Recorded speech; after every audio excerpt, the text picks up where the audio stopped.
আজকে আমরা প্রেডিকশনের মধ্যে ঢুকবার চেষ্টা করব, এবং প্রেডিকশনের মধ্যে বা বেসিক প্রেডিক্টিভ অ্যাস্ট্রোলজি সেখানে সেখানে আমরা একটু একটু ঢুকবার চেষ্টা করব।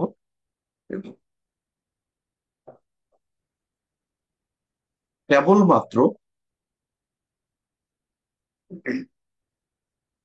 লগ্ন রাশি বা গ্রহ সাপেক্ষে যে প্রেডিকশন গুলো হয়, একদম সিম্পল ওয়েতে প্রেডিকশন, আমরা চারটে স্টেপে প্রেডিকশনের মধ্যে যাওয়ার চেষ্টা করি।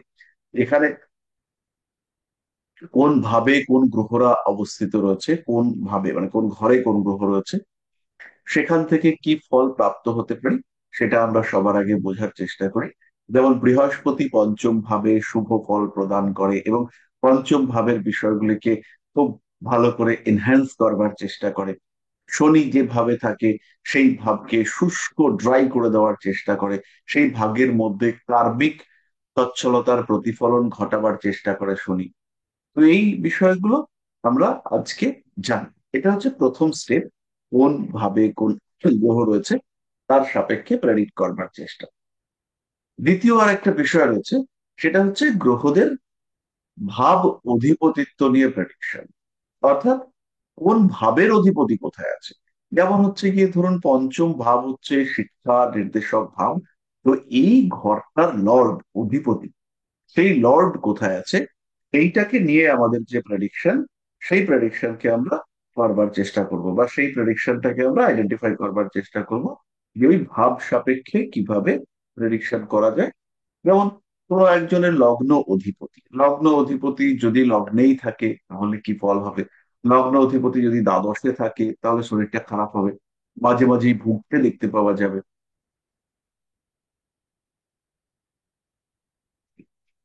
তো এইটা হচ্ছে গিয়ে প্রেডিক্টিভ টেকনিক সেকেন্ড স্টার্ট করে। এরপরে আমাদের আসবে দৃষ্টি, জ্যোতি, সম্পর্ক। তাহলে গ্রহদের মধ্যে বিভিন্ন ধরনের সম্পর্ক তৈরি হতে দেখতে পাওয়া যায়।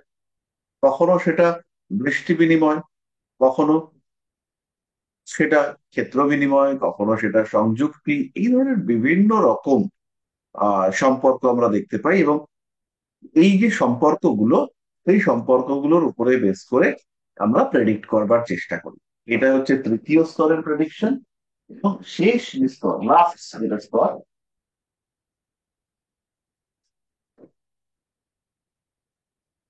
সেই লাস্ট স্তরে এসে আমরা নাক্ষত্রিক প্রেডিকশন করবার চেষ্টা করি।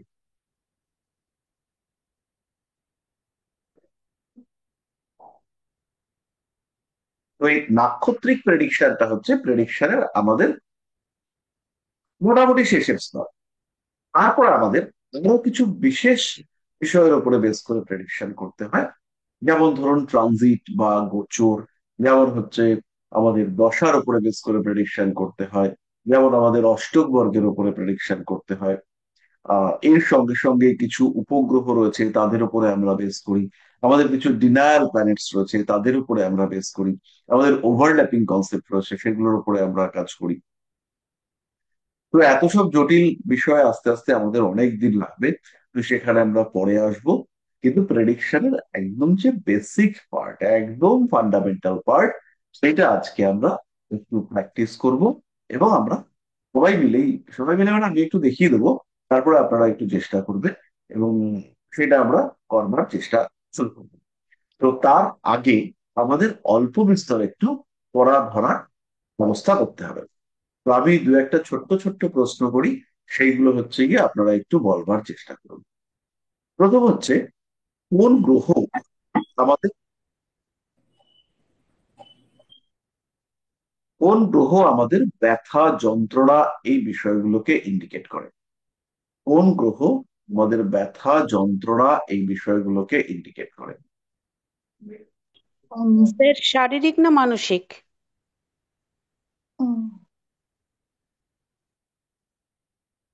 দুটোই বলুন। স্যার শারীরিক হলে পরে শনি গ্রহ ইন্ডিকেট করে, আর মানসিক হলে চন্দ্র মনে হয়। আর কেউ কিছু বলবেন?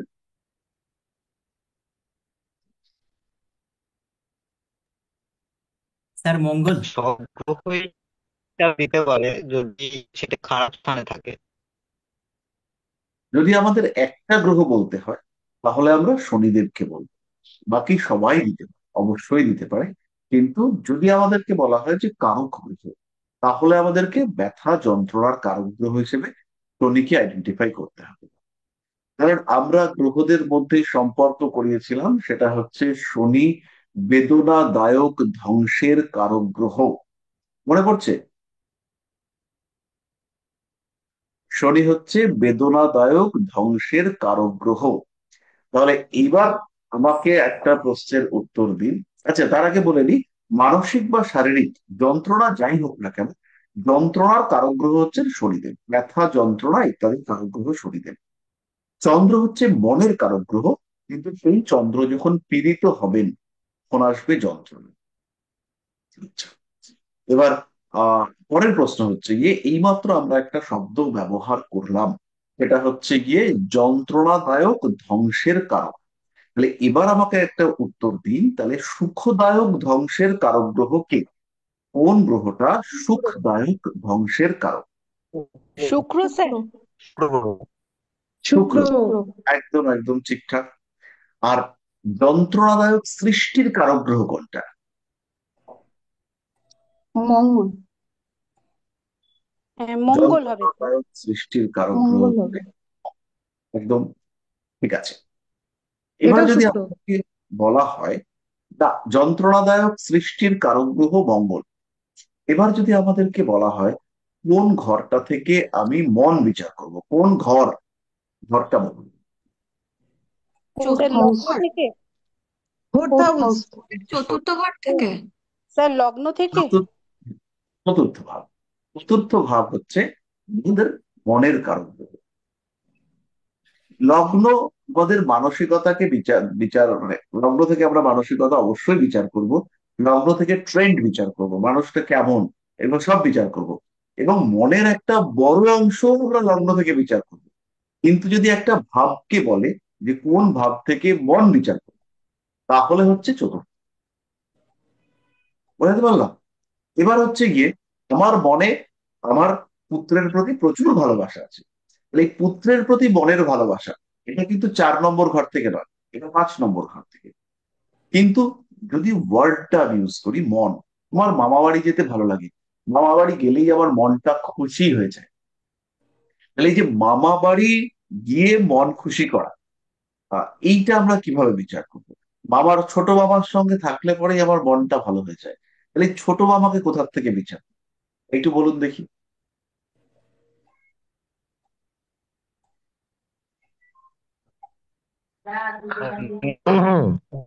স্যার মামা বাড়ির ঘর তো 6th হাউস, মানে ষষ্ঠ ঘর। এবার তাহলে আহ, উম, স্যার ষষ্ঠ ঘর থেকে। ষষ্ঠ ঘর থেকে, এটা আমরা হুম। বিচার করব 6th হাউস থেকে।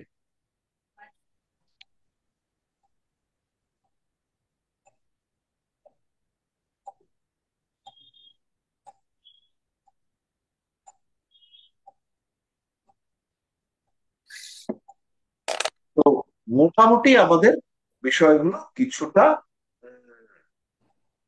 আমরা বুঝতে পারছি, আমরা এই ভাবগুলোকে আইডেন্টিফাই করতে পারছি। এবার যদি আমাকে বলে যে চাকরির পরিবর্তন, আচ্ছা চাকরি, শুধুমাত্র চাকরিটাকেই আমরা ধরি, চাকরির কারণ করুন। স্যার দশম চাকরির ঘর কারক চাকরি। গ্রহ ষষ্ঠ। স্যার সরকারি না বেসরকারি? প্র- দুটোই বলুন। চাকরির কারক ঘর সরকারি। দুটোই বলুন। সরকারি হলে পরে ষষ্ঠ এবং রবি, লগ্ন তো অবশ্যই। এসে তো বলিনি, ষষ্ঠ। বলেছি একটা ঘর যেটা চাকরিকে বোঝায়। স্যার স্যার ষষ্ঠ টেন্থ ঘর। হাউস। দশম ঘর। Sir tenth house. একদম চোখ বন্ধ করে 10 নম্বর ঘর। যখনই আবার পেশা কর্ম এটা আসবে, তখন আমি সেখানে দেখব দশম ভাবকে। এবার আমাকে বলুন, আমরা একটা বিষয়ে বেশ কয়েকবার বলেছি, সেটা হচ্ছে কাম ত্রিকোণ। কাম ত্রিকোণ, সেই কাম ত্রিকোণে কে কে আছে? Third house, seventh sir house, তিন ইলেভেন্থ হাউস। সাত এগারো। 3, 7, 11। এবার আমাকে আরেকজন বলুন, উপচয় স্থান কোনগুলো? স্যার তিন 3, ছয় 6, 10, দশ 11। 11। 3, 6, 10, জন। 11। এবার একটু জটিল প্রশ্ন। এই উপচয় স্থানগুলোর কোয়ালিটি কি, মানে এই উপচয় স্থানগুলো ভালো, খারাপ, আপনার কি মনে হয়? যে কোনো একজন বলুন।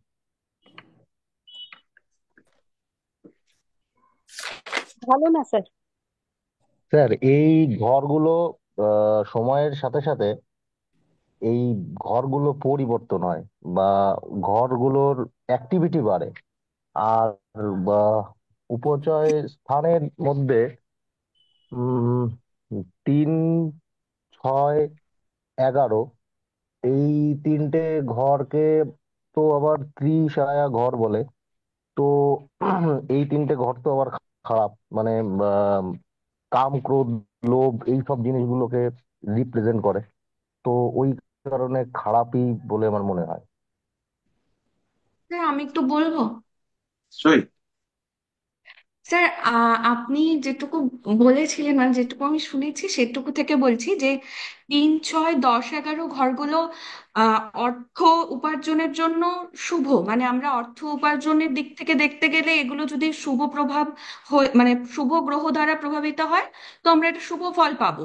কিন্তু এটি আপনি বলেছিলেন যে 3, 6, 10, 11 ঘরগুলো আহ, যদি অর্থ দিয়ে থাকে সেক্ষেত্রে কিছুটা শারীরিক দিকের ক্ষতি হয়, মানে শরীরের কিছুটা ক্ষয় হয়। স্যার ঠিকঠাক বলছি? একদম। স্যার আপনি বলেছিলেন শরীর বা আধ্যাত্মিক জ্ঞানের জন্য সাপোর্টিভ নয়।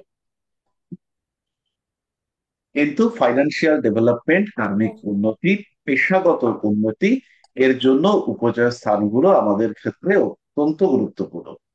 কারণ 3 হচ্ছে কমিউনিকেশন, কানেক্টিভিটি, 6 হচ্ছে পরিশ্রম, এফোর্ট, লেবার, 10 হচ্ছে পেশা, কর্ম, উপার্জনের মাধ্যম, আর 11 হচ্ছে আয় উন্নতি।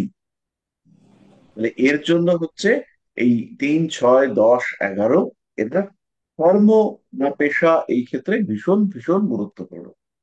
আর এর মধ্যে 3টে ঘরকে ত্রিশরয় স্থান হিসেবে ট্রিট করা হচ্ছে। এই ত্রিশরয় স্থানগুলোর মধ্যে রয়েছে 3, 6, আর 11।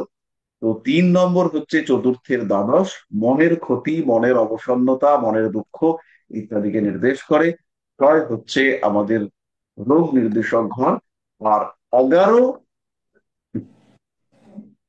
11 ঘরটা কনফিউজিং। 11 নম্বর ঘরটা ভীষণ জটিল ঘর।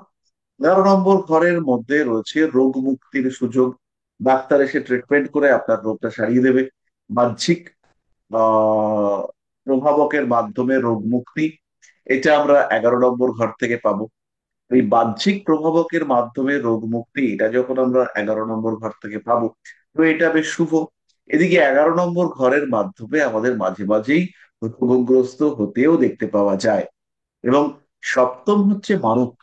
খেয়াল রাখতে হবে, সপ্তম হচ্ছে মারক। আর যখন আমরা ভাব পড়িয়েছি, তখন আমরা 5 নম্বর ঘরকে বলেছি যে আহ আমাদের হাউস অফ ক্রিয়েশন।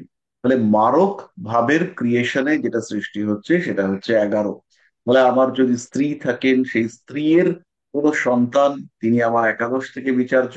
আবার মারকত্বের প্রভাবে সৃষ্ট কোনো সমস্যা, সেটাও একাদশ থেকেই বিচার্য। মানে একাদশ ভাবের মধ্যে বেশ কনফিউশন আছে। এই ঘরগুলোকে ভালো খারাপ এগুলোকে আইডেন্টিফাই করা মুশকিল। তবে সাধারণত দেখতে পাওয়া যায় পাপ গ্রহ বলবান এবং শুভ নক্ষত্রগত হয়ে যদি উপচয় স্থানে অবস্থান করে, সেই ক্ষেত্রে জাতক প্রচুর লড়াই টড়াই করে একটা বেশ জবরদস্ত জায়গা তৈরি করতে পারে, একটা বেশ গোছানো স্টেটাস ক্রিয়েট করতে পারে। তার জন্য আমাদের কি করতে হবে? আমাদের এই পাপ গ্রহকে থাকতে হবে উপচয় স্থানে এবং শুভ নক্ষত্রে। মানে কনসেপ্টটা কিরকম? পাপ গ্রহগুলো হচ্ছে ইন জেনারেল শক্তিশালী, শুভ গ্রহগুলোর ফল দান পদ্ধতি স্লো।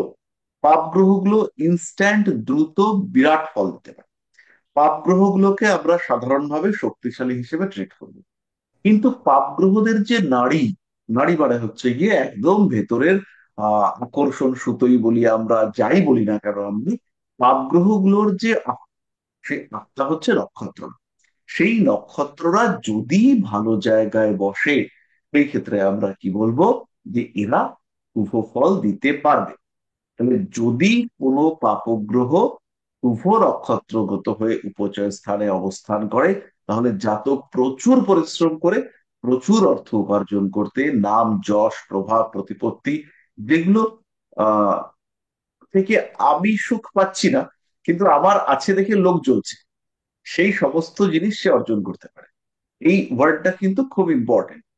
আমি যে বিষয়গুলোতে সুখ পাচ্ছি না, ধরুন আমার আজকে 5 টাকা আয় হয়েছে, বললে মাসে বলছে, ও বাবা 5 টাকা আয় হয়েছে, এই 5 টাকাতে আমি শান্তি পাইনি, কিন্তু পাশের লোকটার জ্বলন হয়েছে। একটা বড় সড়ো বাড়ি বানিয়েছেন এক ভদ্রলোক, খাটতে খাটতে প্রাণপাত করে বাড়িটা বানিয়েছেন, এবং বাড়িটা বানানোর পরে উনি বুঝতে পারলেন যে যেরকম চেয়েছিলাম বাড়িটা সেরকম হয়নি, শান্তি পেলাম না, এদিকে শরীরটা শেষ হলো। তাহলে এই যে শান্তি পেলাম না, শরীরটা শেষ হলো, শান্তি পেলাম না এবং শরীরটা শেষ হলো, এর সঙ্গে এই বাড়ি দেখে অন্য লোক বলছে, বাবা কি বাড়ি বানিয়েছে, এইরকমও বাড়ি হয়। মানে এই যে অন্য লোকের জ্বলন হচ্ছে, এই সমস্ত বিষয়গুলো হচ্ছে কি উচ্চ স্থান থেকে আমরা দেখতে পাবো। আর মানসিক তৃপ্তি শান্তির জিনিসপত্রগুলো আমরা কোত্থেকে পাবো, যেগুলো হচ্ছে গিয়ে আধ্যাত্মিকের সঙ্গে যুক্ত, যারা ধর্ম ত্রিকোণের সঙ্গে সম্পর্ক যুক্ত। এবার আমাকে বলুন, ধর্ম ত্রিকোণ ব্যাপারটা কি, কে বলবে?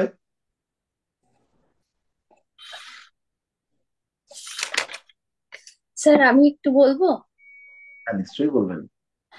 বলছি ধর্ম, আপনি 12টা রাশির প্রত্যেকটা ধর্ম অর্থ কাম মোক্ষ এরম ভাবে ভাগ করে দিয়েছিলেন।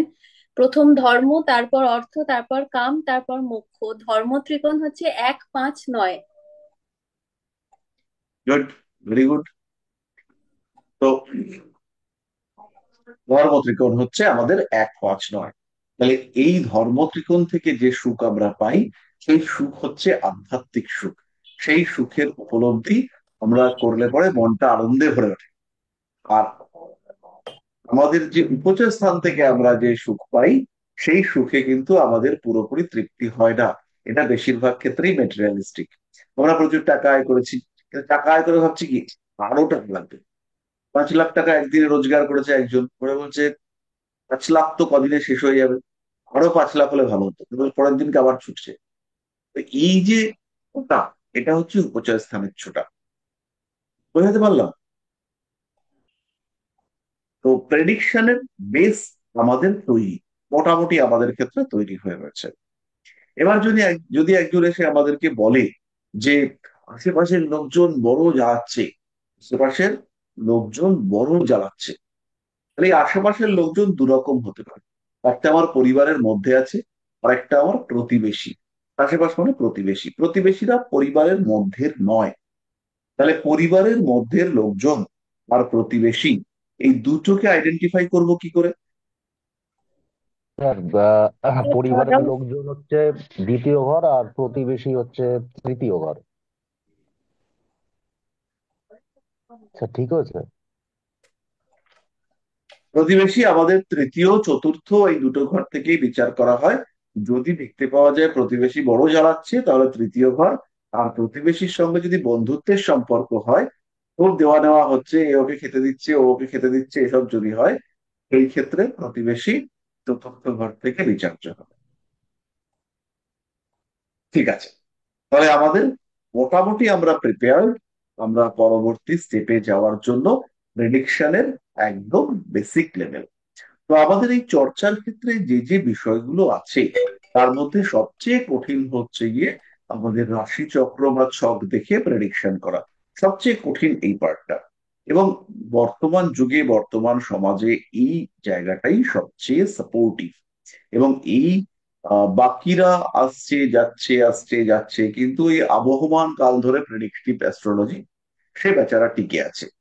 এবং একদম ট্র্যাডিশনাল ভেদিক অ্যাস্ট্রোলজি, সাধারণ জ্যোতিষ। আমি পার্সোনালি কিছুটা কেপি অ্যাস্ট্রোলজি করেছি, একদম দক্ষ যে আমি বলবো তা নয়। নারী অ্যাস্ট্রোলজি কিছুটা করেছি, এবং নারীর বিভিন্ন বিষয় আমি পড়েছি। রাবণ সংহিতা, সেটা আমি পড়ে দেখেছি, সেটাও কিছু আলাদা ধরনের প্রেডিক্টিভ টেকনিক রয়েছে। চন্দ্রকলা নারী পড়ার চেষ্টা করেছি, বড় কঠিন, কিছু বোঝা যায় না। দেব কেরালাম বলে 3টে বই আছে, আপনারা সেই 3টে বই পড়তে পারেন, বড় বড় কঠিন, মানে একদম নেওয়া যায় না। তো এই সমস্ত করে টোরে আমি আর কি দেখেছি যে সবচেয়ে সহজ, সবচেয়ে কার্যকরী, সবচেয়ে প্রভাব বিস্তারকারী শাস্ত্র সেটা হচ্ছে সাধারণ ট্র্যাডিশনাল অ্যাস্ট্রোলজি। বাকি অনেকেই অনেক কিছু করবেন, অনেকেই অনেক কিছু বলবেন। তো আপনারা এই সাধারণ ট্র্যাডিশনাল অ্যাস্ট্রোলজি আপাতত এইটার উপরে বেসটাকে খুব ভালো করে তৈরি করুন। আর যদি ট্র্যাডিশনাল অ্যাস্ট্রোলজির বেসটা ঠিকঠাক বানিয়ে নিতে পারেন, তাহলে এই বিশ্ব শাস্ত্র অর্থাৎ জ্যোতিষ সম্পর্কিত যে কোনো শাস্ত্র, সেটা বাস্তু হতে পারে, সেটা সংখ্যাতত্ত্ব হতে পারে, যাই হোক না কেন, সেটা কিন্তু আপনার কাছে অনেক ইজি হয়ে যাবে। যেমন ধরুন আমরা সংখ্যা তত্ত্বের ক্ষেত্রে পড়বো 1 2 3 4, এরা প্রত্যেকেই কিন্তু গ্রহদের সঙ্গে অ্যাসোসিয়েটেড। আমরা হাত দেখবো আয়ু রেখা, কিন্তু আয়ু রেখার সঙ্গে অনেকগুলো গ্রহ কানেক্টেড। হৃদয় রেখা, 7টা গ্রহ কানেক্টেড। বলে এই যে গ্রহদেরকে আমাদেরকে বুঝতে হচ্ছে, এটা কিন্তু জেনারেল ট্র্যাডিশনাল অ্যাস্ট্রোলজি। এই জেনারেল ট্র্যাডিশনাল অ্যাস্ট্রোলজি যখন আমরা করছি, তখন কিন্তু আমাদের অবশ্যই এটাকে ভালো করে, মানে ভালো মানে দিব্যি ভালো করে উপলব্ধি করতে হবে। আপনাদের মধ্যে কেউ কেউ ছিলেন, গত পরশুদিন আমাদের একটা সেমি ওয়েবিনার হয়েছিল।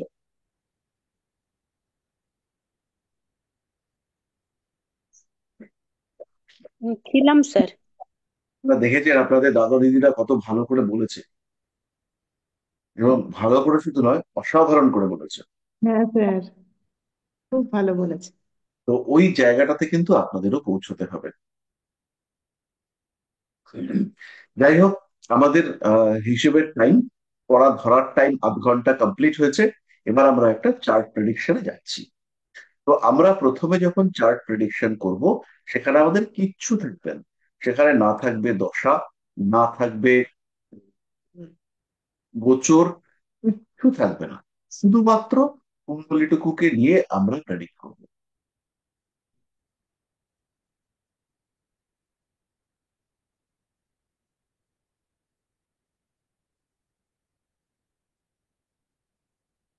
তো আমি শেয়ার করব বিষয়টা।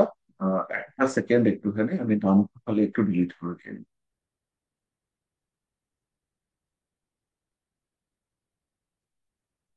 এক সেকেন্ড। তো এই হচ্ছে আমাদের কুণ্ডলী, আমাদের আর কিচ্ছু নেই। প্রত্যেকটা কুণ্ডলীর একটা কমপ্লিটনেস আছে, এইটা আপনাদেরকে মাথায় রাখতে হবে। যখনই আপনাদেরকে কেউ প্রশ্ন করবে, আপনারা আমাকে করেন প্রশ্নটা, ও স্যার যদি তৃতীয় মঙ্গল থাকে তাহলে কি হবে? তো এইটাকে বলে হচ্ছে কি অজ্ঞাত কুণ্ডলী। তো আমরা কখনো অজ্ঞাত কুণ্ডলীতে কাজ করব না। আমাদের কাজ করবার জন্য সবসময় হচ্ছে কি আগে ইয়ে দিতে হবে, ডেট অফ বার্থটা দিতে হবে, টাইমটা দিতে হবে। সেইটা নিয়ে আমরা চার্টটা বানাবো। হতেই পারে মানুষটার কাছে রয়েছে কুণ্ডলী রেডি করা, তো সেই কুণ্ডলীটা আমাকে দিতে পারে, কুণ্ডলীটা দিলে পরেও আমি কিন্তু নিজে চার্ট বানাবো, বানিয়ে মিলিয়ে দেখবো কতটা মিললো, ঠিকঠাক হলো কিনা। মোবাইলে চার্ট বানানোর জন্য অনেকগুলো সফটওয়্যার আছে, তার মধ্যে খুব পপুলার সফটওয়্যার হচ্ছে অ্যাস্ট্রোসেজ। এটা আপনারা ইউজ করতে পারেন, অ্যাস্ট্রোসেজ কুণ্ডলী। তবে প্রচুর অ্যাড আসে, ওই জন্য বিরক্তিকর লাগে। আর একটা সফটওয়্যার আছে অ্যাস্ট্রোলজি অ্যান্ড হরোস্কোপ।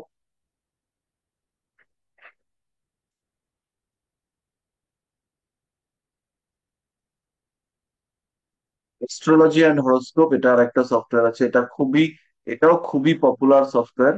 আর একটা হচ্ছে দিব্যচক্ষু।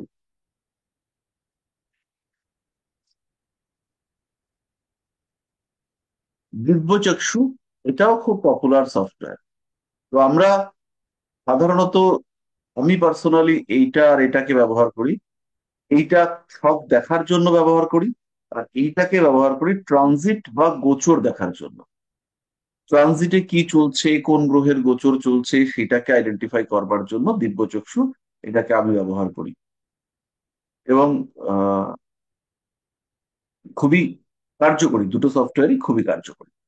তাহলে এই সফটওয়্যার গুলো নিয়ে আপনারা চার্ট বানিয়ে মিলিয়ে দেখবেন যে কতটা মিলল। এবার আমরা চলে আসি এই লগ্ন কুণ্ডলীটার বিচারে। তাহলে প্রথম আমাদের খুঁজে বার করতে হবে লগ্ন কোথায় আছে। এইরকম চার্ট যখনই আসবে আপনি দেখবেন এএসসি লেখা আছে। এএসসি মানে হচ্ছে লগ্ন। তাহলে লোকটার লগ্ন হচ্ছে মকর লগ্ন। ভদ্রলোকের ডেট অফ বার্থ হচ্ছে 29/9/1962। সময় হচ্ছে 2:17 PM, place of birth Kolkata. এটা হচ্ছে আমার লগ্ন।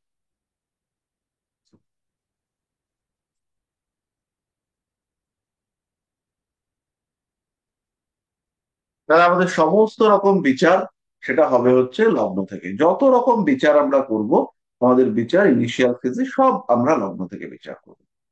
তাহলে লগ্নে রয়েছে শনি, লগ্নে রয়েছে শনি কেতু। তা- তাহলে আমরা লগ্নে শনিকে আলাদাভাবে বিচার করা শিখবো, লগ্নে কেতুকে আলাদাভাবে বিচার করা শিখবো। তাহলে এবার এখানে আমাদেরকে খেয়াল রাখতে হবে, যখন আমরা প্রেডিকশন করব তখন আমাদের সংখ্যায় প্রেডিকশন করতে হবে। সংখ্যায় কিরকম? যে লগ্নে শনি আছে, এটা আমি 5টা প্রেডিকশন করবো। তাহলে লগ্নে শনির 5টা প্রেডিকশন আমরা করে ফেলি। প্রথম হচ্ছে গিয়ে গায়ের বর্ণ সামান্য চাপা, তাম্র বর্ণ বা কৃষ্ণ বর্ণ প্রকৃতির হবে, উজ্জ্বল ফর্সা হওয়ার সম্ভাবনা যথেষ্ট কম। লগ্নে শনি রয়েছে, শরীরে ব্যথা যন্ত্রণা ইত্যাদির সম্ভাবনা থাকবে, এবং আঘাতপ্রাপ্তির একটা সম্ভাবনা সেটাও কিন্তু থাকবে। এবং যেহেতু শনি লগ্নেই অবস্থান করে রয়েছে, জাতক হবে প্রচন্ড পরিশ্রমী, যথেষ্ট খাটুনি করবার ক্ষমতা, কনসিস্টেন্টলি লেবার দেওয়ার ক্ষমতা এই জাতকের থাকবে। অর্থাৎ জাতক পরিশ্রম করছে, করেই যাচ্ছে, খেটেই যাচ্ছে, লড়েই যাচ্ছে, এই ব্যাপারটা এই জাতকের ক্ষেত্রে থাকবে। 4 নম্বর পয়েন্ট কি? জাতক হবে অত্যন্ত ধৈর্যশীল। জাতক হবে ধৈর্যশীল। কারণ কি? শনি জাতককে এই ক্ষেত্রে বলবান হয়ে ধৈর্য প্রদান করবার চেষ্টা করবে। 4টে পয়েন্ট হলো। 5 নম্বর পয়েন্ট হবে, শনি এই জাতককে কিছুটা কার্পণ্য যুক্ত করবে। ইনি যে খুব খরচে, খুব বেহিসাবি টাকা পয়সা খরচা করবেন এরকম কিচ্ছু নয়। ইনি প্রত্যেকটি টাকাকে উপলব্ধি করতে পারবেন এবং প্রত্যেকটি টাকার গুরুত্ব কেউ তিনি উপলব্ধি করতে পারবেন। 6 নম্বর পয়েন্ট কি হবে?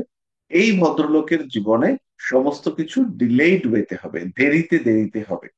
লগ্ন, কারণ আমি নিজেই লগ্ন, আমার লগ্নে শনি বসে আছে, তারপরে সবকিছু একটু দেরি দেরি দেরি দেরি করে হবে।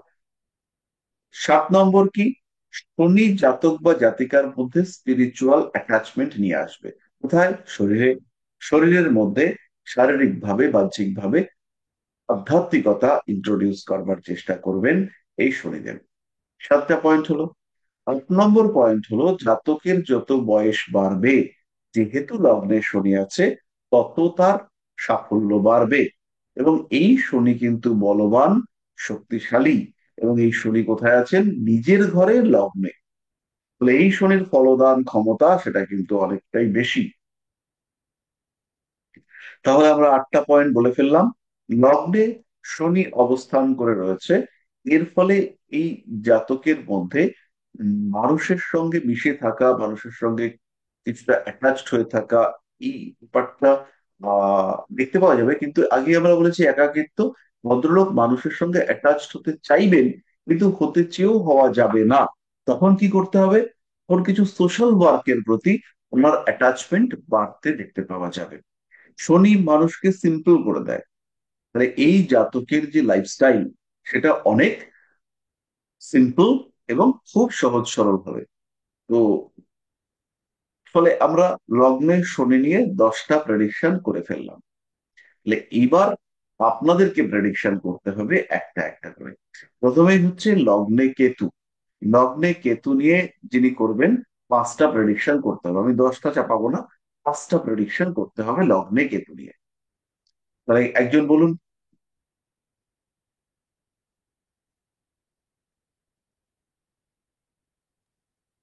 দেন লগ্নে কেতু, জাতক অবশ্যই ধার্মিক হবে এবং অনেক কিছুই সে গোপন করে রাখবে, নিজের মধ্যে গোপন করে রাখবে। আর চ- মানুষের সঙ্গে খুব একটা বেশি মেলামেশাও সে করতে পারবে না। উম, আর একাকিত্ব, একাকিত্ব এক তো শনি আছেই, তার সঙ্গে আবার কেতু আছে, তো জাতক খুবই একাকিত্ব বোধ করবে। আর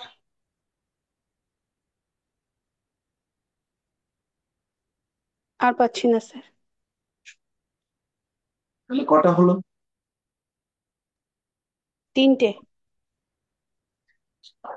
তাহলে আর দুটো আমি বলি। প্রথম হচ্ছে গিয়ে লগ্নে কেতু মানুষের অ্যাক্টিভিটি লেভেলকে একটু কমিয়ে দেয়। ওনার যে এবিলিটি, ওনার যা ক্ষমতা, সেই অনুযায়ী অ্যাক্টিভিটি লেভেল সেটাকে কেতু কিছুটা কমিয়ে দেওয়ার চেষ্টা করবে। ফলে এর মধ্যে একটা আলস্য কাজ করতে দেখতে পাওয়া যায়। আধ্যাত্মিকতা আপনি বলেছেন, তো লগ্নে কেতু সাধারণত জাতক বা জাতিকাকে কিছু বিশেষ ক্ষমতার অধিকারী করবার চেষ্টা করে। যেহেতু লগ্নে কেতু রয়েছে, তার কারণে ওনার মধ্যে কিছু বিশেষ ক্ষমতা আসবার একটা টেন্ডেন্সি দেখতে পাওয়া যাবে। ষষ্ঠত কি হতে পারে? কেতু নিয়ে আসে বিকৃতি। বিকৃতি মানে এমন একটা কিছু যেটা খুব একটা দেখে ভালো লাগছে না, মানে যেটাকে আমার মন, আমার মাইন্ড সেটা অ্যাকসেপ্ট করতে চাইছে না। তো সেই ধরনের বিকৃতি নিয়ে আসে কেতু। ফলে এই মানুষের মুখমণ্ডলে কোনো বিকৃতি বা শরীরে কোনো বিকৃতির সম্ভাবনা সেটা হতেই পারে। নেক্সট হচ্ছে গিয়ে কেতু আনে কনফিউশন। কনফিউশন মানে সন্দেহ, সংশয়। তাহলে লগ্নে যেহেতু কেতু রয়েছে, লগ্নের সঙ্গে সম্পর্কিত সমস্ত বিষয়ের ক্ষেত্রে ডিসিশন নেওয়া, এটা এটা কিন্তু ওনার ক্ষেত্রে কনফিউশন ক্রিয়েট করবে। প্রচুর অর্থের মালিক ভদ্রলোক, প্রচুর অর্থ, প্রচুর অর্থ, কিন্তু ডিসিশন নেওয়ার সময় এখন এগোবো কি এগোবো না সেটা ওনাকে ভীষণ কনফিউশনে পড়ে যেতে হয়। এবং সেই কনফিউশন থেকে উদ্ধার হওয়ার জন্য উনি বারবার আমাদের কাছে আসেন। তারা বোধহয় 7টা হলো। 8 নম্বর না, 8টা হলো। 9 নম্বর হচ্ছে লগ্নে কেতু জাতক বা জাতিকাকে স্লথ, ধীর গতি করবার চেষ্টা করে। শত্রুতা, গুপ্ত শত্রুতা সেটা আশেপাশে অটোমেটিক্যালি তৈরি হতে দেখতে পাওয়া যায়। এটা কখনো লগ্নে কেতু ইগনোরেন্স ক্রিয়েট করে, যারা অন্যান্য মানুষজন তাদেরকে ইগনোর করার টেন্ডেন্সি। লগ্নে কেতু অলস করতে পারে, লগ্নে কেতু গোপনীয়তা সৃষ্টি করে করতে পারে, লগ্নে কেতু গোপন বিষয়কে ওপেন করে করতে পারে। 10 নম্বর পয়েন্ট আপনি ইতিমধ্যেই বলেছেন, সেটাকে আর একটু নার্চার করে আমি বলবার চেষ্টা করব। সেটা হচ্ছে লগ্নে শনি থাকবার কারণে এই মানুষটার হচ্ছে চাকরি প্রবণতা, এটা ভীষণভাবে বাড়তে দেখতে পাওয়া গেছে। লগ্নে শনি, তার দশমের দৃষ্টি, এই সমস্ত কারণে এই মানুষটি চাকরি করেছে। আহ লগ্নে শনি নয়, লগ্নে কেতু। লগ্নে কেতু কোন সাবজেক্টের সূক্ষ্ম, কোন সাবজেক্টের গভীরতা সেটাকে রিয়েলাইজ করবার ক্ষেত্রে ভীষণ সাপোর্ট করেছে। ধরুন এই ভদ্রলোক যে চাকরি করেন সেখানে ওনাকে প্রত্যেকটা দিনের রিপোর্ট অ্যানালাইসিস করতে, এই যে রিপোর্ট অ্যানালাইসিস উনি করেন, এই রিপোর্ট অ্যানালাইসিসটা খুব জটিল কাজ। এবং এই জটিল কাজটাকে উনি অত্যন্ত দক্ষতার সঙ্গে করেন। এবং এই মুহূর্তে ওনার প্যাকেজ সম্ভবত 4 থেকে 5 কোটি।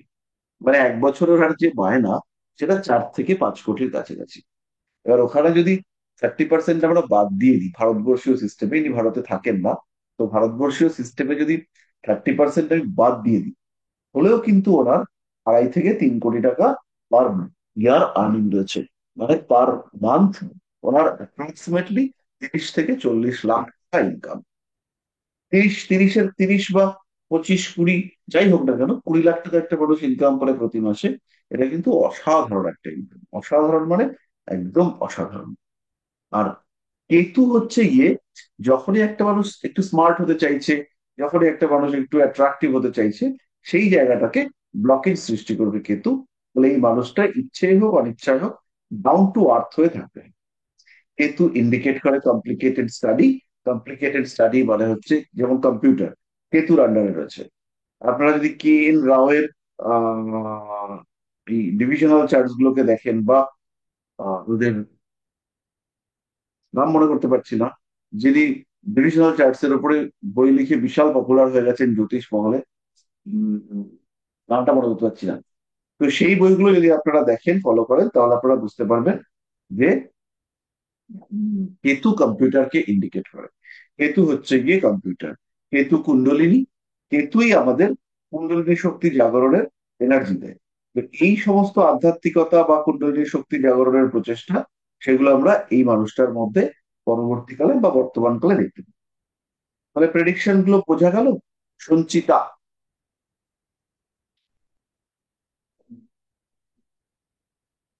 সঞ্চিতা হ্যাঁ, চক্রবর্তী পরিষ্কার হলো? হ্যাঁ, হ্যাঁ স্যার বুঝেছি।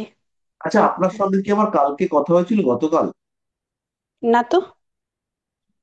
তাহলে অন্য কেউ হবে। ওই ট্যারো কার্ডের ক্লাসে জয়েন করার ব্যাপারে একজন ফোন করেছিল। না, আমার সায়ন্তিকা। সাথে হয়নি। সায়ন্তিকা। হুম। আমি স্যার সায়ন্তিকা। তোর সঙ্গে কথা হয়েছিল না? হ্যাঁ হ্যাঁ। তো আমরা হচ্ছে গিয়ে এই দুটো প্রেডিকশন করে ফেললাম, লগ্ন শনি কেতু। এবার আমরা প্রেডিকশন করব। আচ্ছা, আমরা একটা জিনিস বারবার বলেছি যে এই কোনো একটা কথা বলবো। সেকেন্ড, কোনো গ্রহ কোনো ভাব একক ভাবে ফল দিতে পারে না, সবসময় যোগেরা ফল দেয়। তাহলে এইখানে প্রত্যেকটা জায়গাতে যেমন শনি মকর রাশিতে আছে, এটাও কিন্তু একটা যোগ। তো তেমনি এরপরে আমাদের যে প্রশ্নটা আসবে সেটা হচ্ছে লগ্ন ফল, সেটা কি হবে? লগ্নটা যে মকর রাশিতে বসে রয়েছে, ফলে লগ্নের রেজাল্ট সেটা কি হবে, সেটাতে আমরা আসবো। তার আগে আমরা তানিয়ার সঙ্গে কথা বলে নিই। তানিয়া বলুন। স্যার এই যে এখানে শনি কেতু একসাথে আছে, তার জন্য কি কি হবে? না, আমরা তো ওটাতে যাবো না আজকে। ও, আমাদের আর আজকে স্যার শুধু লগ্নে কেতু থাকলে কি স্কিন প্রবলেম হতে পারে নাকি না? লগ্নে নাও কিন্তু হতে একটা পারে? প্রবলেম হতে পারে, স্কিনটা ডিস্টর্টেড হয়ে যেতে পারে, খুব তাড়াতাড়ি বার্ধক্য চলে আসতে পারে, স্কিনে অ্যালার্জি আসতে পারে, তারপরে হচ্ছে গিয়ে রেগুলার র্যাশেস বেরিয়ে আসছে, সেগুলো হতে পারে, মুখের মধ্যে ছোপ ছোপ দাগ, সেটা হতে পারে। ফলে ওই আলট্রাভায়োলেট রের জন্য মুখে একটা বেগুনি দাগ আমরা বেশ কিছু মানুষের দেখতে পাই। আপনারা দেখতে পেয়েছেন কিনা জানি না, কারণ রাস্তায় বেরোলে পরে দেখতে পাওয়া যায়। বিশেষ করে যে বিদেশি গুলো এই কলকাতাতে ঘুরে বেড়ায়, ওদের ক্ষেত্রে অনেকের ক্ষেত্রেই আপনারা দেখতে পাবেন যে একটা সাইডে একটা ব্লুইশ বা পার্পল টাইপের একটা দাগ হয়ে গেছে। তো ওগুলো সব লগ্নে কেতু নিয়ে আসে। লগ্নে কেতু, সেটা হচ্ছে কি ওই প্যারালাইসিসের সময় একটা অদ্ভুত দেহ গঠন হয় না, মুখটা ফরদ পাওয়ার, ওই রকম টাইপের দেহের গঠন সেটা দিতে পারে লগ্নে কেতু।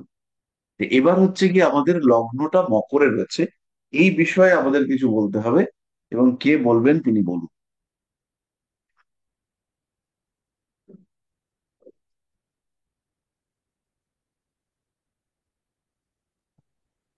স্যার, হুম, দুটো জিনিস মাথায় আসছে আর কি। তো উম, যেহেতু ইনার মকর লগ্ন, এই ভদ্রলোকের, তো ওটা কালপুরুষের ছকের দশম ঘর। এবার দশম ঘর যেহেতু এনার লগ্ন ভাব পড়ছে, অতএব ইনি বেসিক্যালি মানে কাজ করতে, মানে কাজের ভিতরে থাকতে বা আম, কাজ করতে খুবই ভালোবাসবেন, বা সেই রকম আর কি লাইফস্টাইল হবে। আর দ্বিতীয়ত, উম, মকর লগ্ন মানে মকর রাশি তো শরীরের জয়েন্ট ফয়েন্ট গুলোকে নির্দেশ করে। জয়েন্টে ব্যথা, কোমরে ব্যথা, কিডতে ব্যথা, এই ধরনের জিনিসগুলো থাকতে পারে। এই দুটোই স্যার। কেউ কিছু একটু বলুন, এটা খুবই সংক্ষিপ্ত হয়ে গেল। আর একটু ভাবতে হবে তাহলে। স্যার আমি তো এই অন্য তো কেউ, বলবো। মাথায়। হ্যাঁ অন্য হ্যাঁ। কেউ বলুন।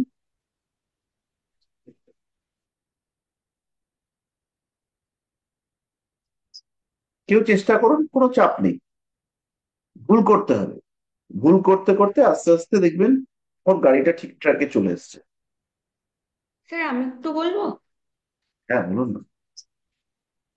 স্যার মকর রাশিতে ওনার শনি থাকার জন্য উনি ওনার কাজের ক্ষেত্রে ছোট বড় ভেদ করা এই ব্যাপারটা ওনার মধ্যে থাকবে না, যেহেতু সেটা স্যাটার্ন। উনি যে কোনো লেভেলের মানুষকে একটা সমাদর করার ব্যাপারও থাকতে পারে। মানে কাজের ক্ষেত্রে উনি মানে কোনো কিছুকে মানে অলসতা তো থাকবেই না। এবং একটু ডিসিপ্লিনড হবে মানুষটি। উম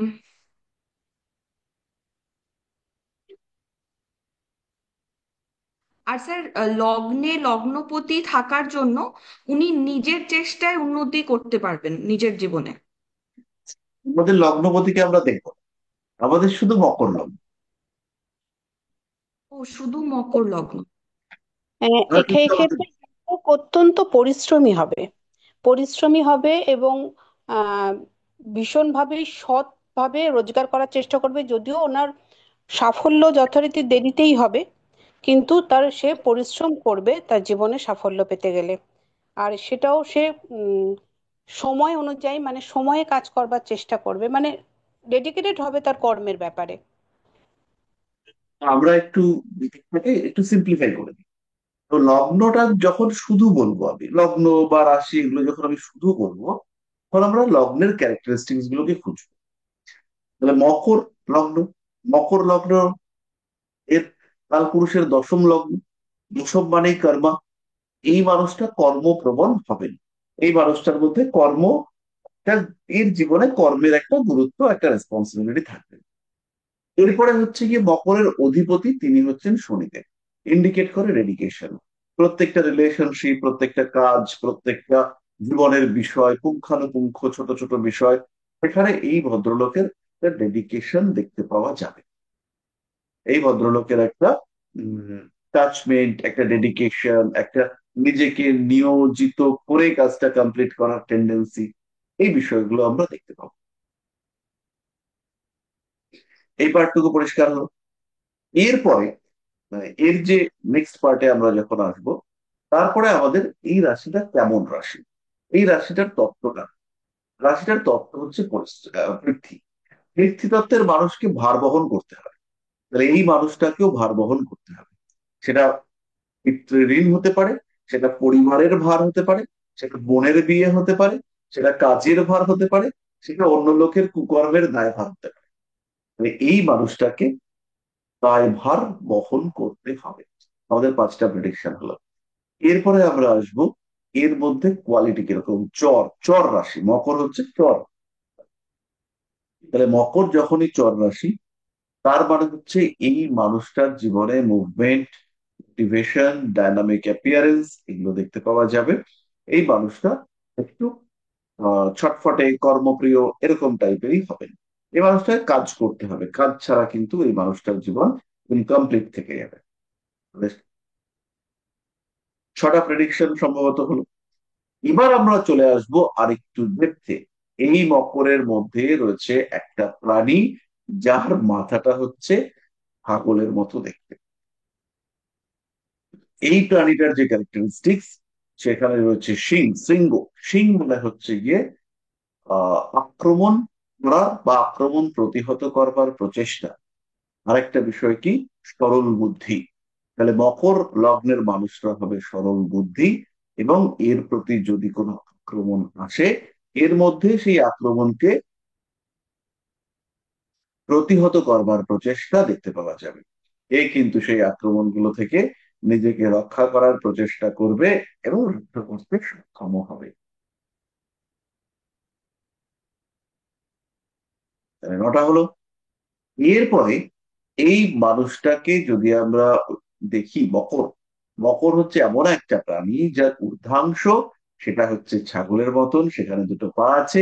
আর নিম্নাংশ হচ্ছে মাছের মতন, যেখানে মাছের মতো লেজ আছে, পাখনা আছে।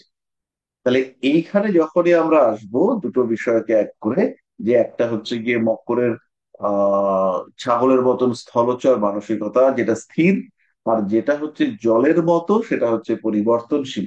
কারণ জল যে পাত্রে ঢোকে সেই পাত্রের আকার ধারণ করে। মানে জলের যে আকার আকৃতি তার ভাব সেটা পরিবর্তনশীল।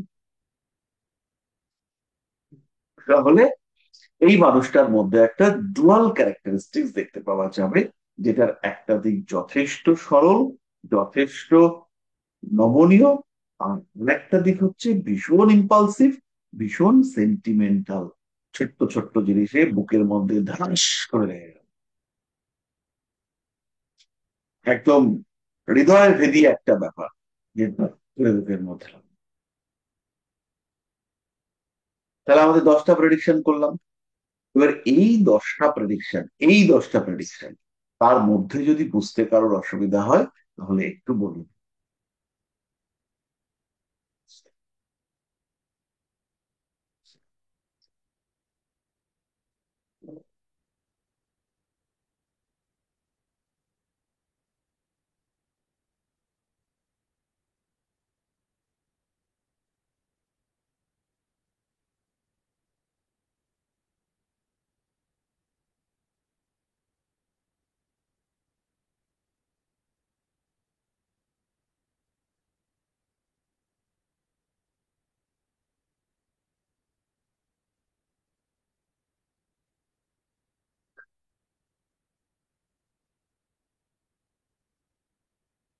পরিষ্কার হলো?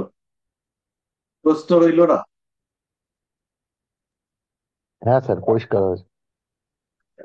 এবার আমাকে একটা জিনিস বলুন, এই যে সিম্পলেস্ট প্রেডিক্টিভ টেকনিক, যেটা সবচেয়ে সরল প্রেডিকশনের পদ্ধতি, সেটা আপনারা এখন শিখছেন। এখনো আমরা কাউকে কোনো রকম কোনো প্রশ্ন করিনি, কোনো রকম কিচ্ছু বিষয়ে আমরা যাইনি। কাউকে প্রশ্ন করতে বলতে কোনো গ্রহকে আমরা প্রশ্ন করিনি। আমরা প্রত্যেকটা গ্রহকে প্রশ্ন করব, এবং এখনো আমরা কোনো রকম প্রশ্নে পৌঁছতে পারিনি। এটা হচ্ছে একদম মোস্ট সিম্পল প্রেডিক্টিভ টেকনিক। পশ্চিমবঙ্গের 80% অ্যাস্ট্রোলজার এই টেকনিকে প্রেডিকশন করেন। কোনো ভাব নাই, কোনো কিছু নাই, দ্বিতীয় বৃহস্পতি প্রচুর টাকা হবে। তো এই টেকনিকের কিছুটা কি আপনারা শিখতে পারলেন?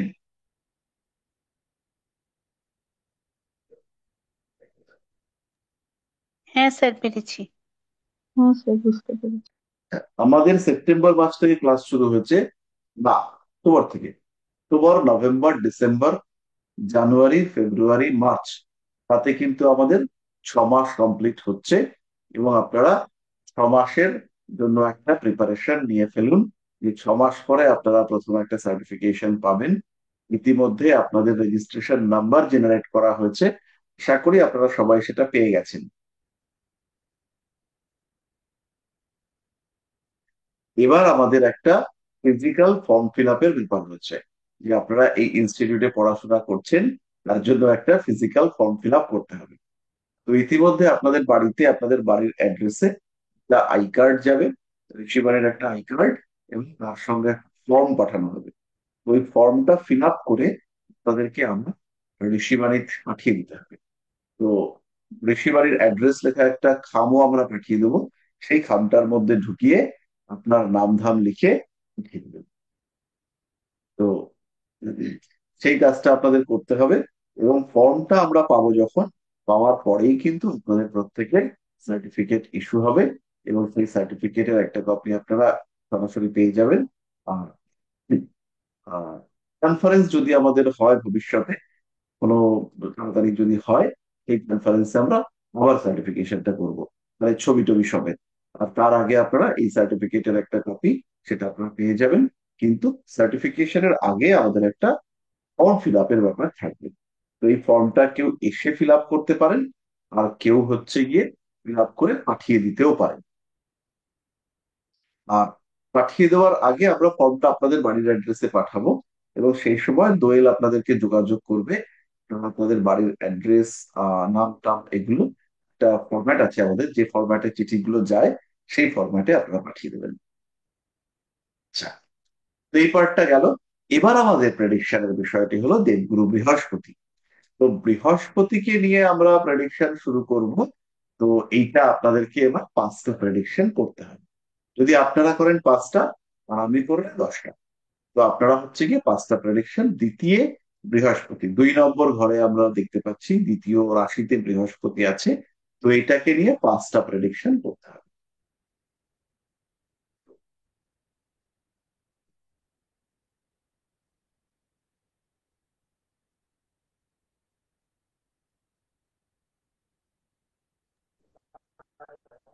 হ্যালো স্যার, কে বৃহস্পতি পরিবার বৃদ্ধি করা, বড় পরিবারের মানুষ হতে পারেন, ওনার পরিবারে অনেক মানুষ থাকতে পারেন।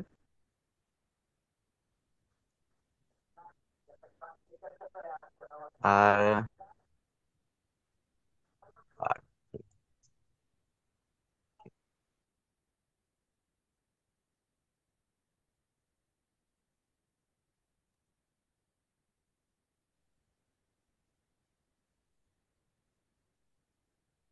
আর আর আর স্যার, দ্বিতীয় বৃহস্পতি জাতক ধনী হবে। আহ, একটু হয়তো চেহারা একটু স্থূলকায় হতে পারে। আর দুজন আমারটা বলুন, হচ্ছে না। একজন একজন করে, কোনো তাড়াহুড়ো নেই, একজন একজন করে।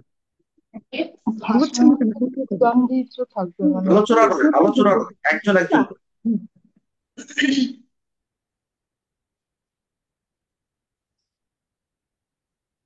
হ্যাঁ, রিঙ্কু বলুন। পাঁচটা বলবেন। স্যার, দ্বিতীয় ভাব আমাদের অর্থের ভাব। আর সেই অর্থভাবে অর্থের কারক গ্রহ আমরা বৃহস্পতিকে মানি। বৃহস্পতি যদি অর্থের ঘরে অবস্থান করে, তাহলে সে জাতক প্রচুর অর্থশালী হবে বলে আমরা মনে করি। এবং দ্বিতীয় ভাব, আহ, যার থেকে আমরা পরিবারের সমৃদ্ধি এটাও বুঝি, মানে পরিবার, এদের পরিবারে লোক সংখ্যা বেশি থাকবে বা মানুষজন থাকবে, এটা বুঝি। আর বৃহস্পতি মানে বৃহৎ। বৃহস্পতি সবকিছুকে বাড়িয়ে দেয়। এর আর্নিং বা এর চাকরি বাকরি পাওয়ার সম্ভাবনা এটাও থাকতে পারে। আর আমরা বৃহস্পতি বলতে একটু স্থূলাকার, উনি যিনি বললেন ম্যাডাম, এটাও হয়। বৃহস্পতি মানে বৃহৎ, অতএব তিনি চেহারার আকারেও বৃহৎ বৃহৎ হবেন। এবং এখানে যেটা বুঝি, বিদ্যা।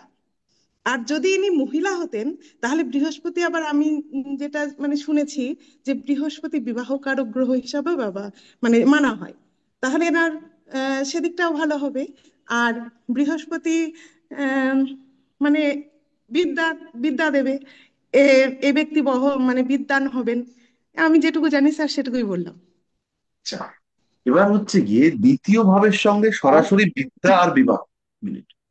দ্বিতীয় ভাবের সঙ্গে সরাসরি বিদ্যা আর বিবাহের সম্পর্ক নেই। দ্বিতীয় ভাব বিদ্যা বিবাহের সঙ্গে ডিরেক্টলি কানেক্টেড নয়, বাকিগুলো ঠিকঠাক আছে। আর আরেকটা আচ্ছা। জিনিস যেটা, সেটা হচ্ছে গিয়ে আমাদের শরীরটা স্থূলকায় হওয়ার থেকেও, শরীরটা নর্মাল কিন্তু মুখমণ্ডলটা স্ফীত, এটা হওয়ার সম্ভাবনা বেশি। আচ্ছা, কেউই কিন্তু পাঁচটা টানতে পারলেন না এখনো পর্যন্ত। স্যার তো আমি একটা কথা জিজ্ঞেস করবো স্যার। স্যারকে তো শ্বাস ফেলার সুযোগ দিতে হবে। স্যার, একটা হ্যাঁ, বলতাম যে ওই কথা মানে দ্বিতীয় ভাব মানে তো কথা বলা বোঝায়। বৃহস্পতি তো তাহলে ভাষা দিয়ে, খুব ভাষা দিয়ে কথা বলার আর কি ক্ষমতা আর কি থাকতে পারে, মানে এর কথা আর কি সবাই শুনবে। মানে বৃহস্পতি বৃহৎ যেহেতু, আর দ্বিতীয় ভাবটা যেহেতু কথা বলার আর কি একটা সঙ্গে সংযুক্ত রয়েছে, মানে স্পিচ বেশ ভালো হবে। তারপরে এইটা পাঁচটা একটা বলতে মাথায় হবে আসছে। আপনাকে। আপনাকে চেষ্টা পাঁচটা করে বলতে দেখছি না, বাকিগুলো সব ওদের মতনই আমারও মাথায় আসছে, মানে হবে না। বাকিরা ওদের যে মতন যেটা নয়, বলেছে। দেখুন ওদের মতনটা কোনো কথা নয়। একটা হ্যাঁ, পরীক্ষাতে হ্যাঁ। সব লোক একই উত্তর দেয়, যারা বেশি না, যারা নাম্বার পায় তারা প্রত্যেকে একই উত্তর দেয়। কিন্তু সেইখানে কেউ লেখে না যে বাকি প্রশ্নের উত্তরগুলো ফার্স্ট বয়ের মতো হবে। Sorry sir. আপনি যখন বলবেন ওদেরটা, ওদেরটা শুনেই যদি আপনি বলেন, বাট আপনাকে পাঁচটা বলতে হবে। আচ্ছা, আইপ্যাড, আইপ্যাড কার এটা আমি জানি না। স্যার আমি সুতপা বলছি। ওই আমারটা না কিছুতেই ওই নামে আসে না, আইপ্যাডেই আসে লেখাটা, আমি দেখেছি আপনার কথা শুনে। ঠিক আছে। স্যার, আমি একটা বলবো, আপনি বলেছিলেন দ্বিতীয় ভাব হচ্ছে কুটুম্ব, ধার শোধ, লাভ আর স্ত্রীর আয়ু। হুম, তো এই চারটে জিনিসের উপর বৃহস্পতি দ্বিতীয় ঘরে কিছু প্রভাব নিশ্চয়ই ফেলতে পারে। আচ্ছা, তারপরে সেকেন্ড, এটা এটা প্রভাব ফেলতে পারে, কিন্তু অ্যাকচুয়ালি কি প্রভাব সেটা একটু বলতে হবে। মানে কুটুম সংসারে মানে প্রচুর তার আত্মীয় স্বজন বন্ধু বান্ধব থাকবে, বা তার ধার সহজে শোধ হবে, বা লাভের স্থানটা তার ভালো, মানে সে আয় করবে, সুউপায়ী হতে পারে। আর হুম, হুম, স্ত্রীর আয়ু মানে দীর্ঘায়ু স্ত্রী হতে পারেন। হুম, হুম, খুব সুন্দর। আর কিছু আর একটু বলতে হবে, পাঁচটা পয়েন্ট। স্যার এই চার, 2 নম্বর ঘরে মানে আমি লেখার সময় চারটেই মানে পেয়েছিলাম আর কি আপনার কথা অনুযায়ী। আর মুখমণ্ডল স্ফীত, আপনি যেটা বললেন বৃহস্পতি যেহেতু স্ফীত, গ্রহটার শেপ অনুযায়ী তার হয়তো শরীরের আকার বা মুখমণ্ডল সেরকম হতে পারে। হুম, ঠিকঠাক, চলবে। এই বৃহস্পতিটাকে আমরা মোটামুটি বলতে পেরেছি এবং যথেষ্ট ভালোভাবে বলতে পেরেছি।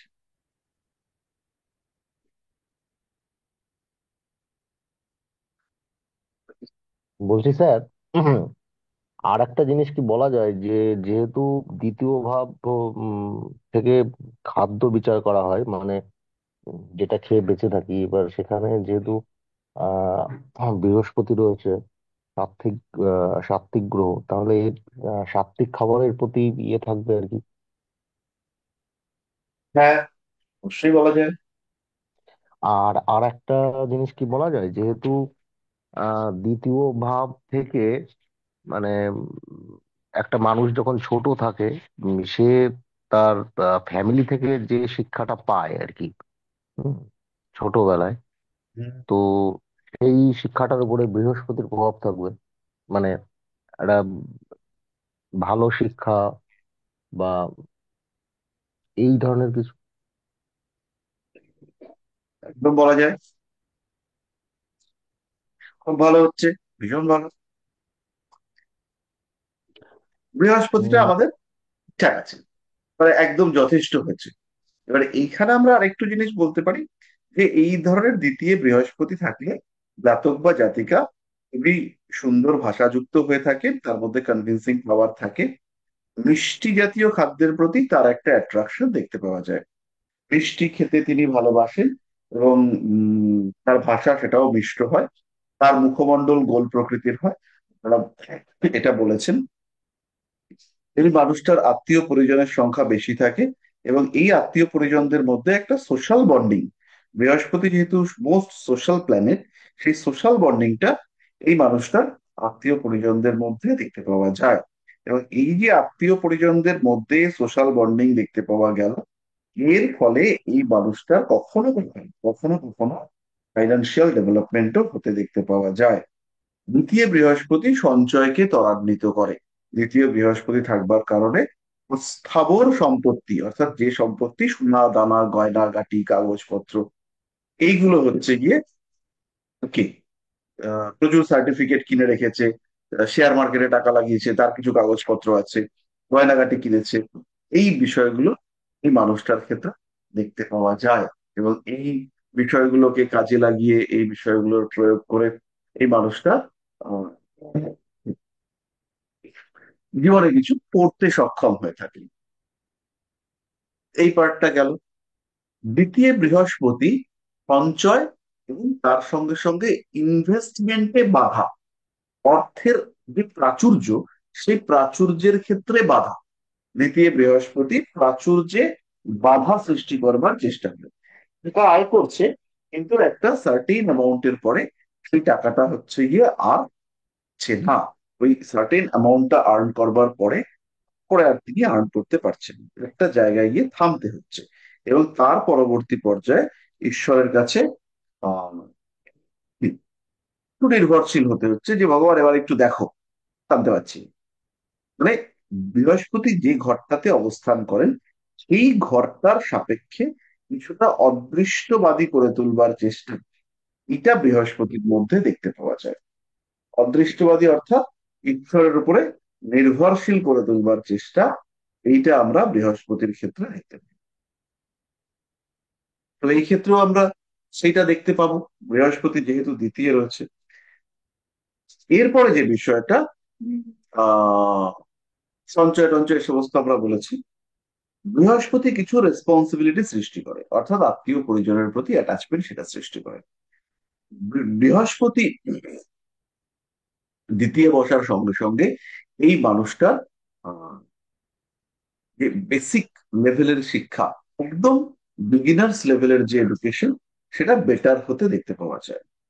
এই মানুষটার মধ্যে অনুভূতি এবং ইন্দ্রিয় থেকে অর্জিত জ্ঞান, অনুভূতি এবং ইন্দ্রিয় থেকে অর্জিত জ্ঞানের বহিঃপ্রকাশ করবার ক্ষমতা, এটা অনেকটাই বাড়তে দেখতে পাওয়া যায়। খুব সহজেই এই মানুষটা নিজের অর্জিত জ্ঞানকে বাহ্যিক জগতে প্রকাশ করতে পারে। এই ক্ষমতাটা এই মানুষটার মধ্যে একটু বেশি মাত্রাতেই দেখতে পাওয়া যায়।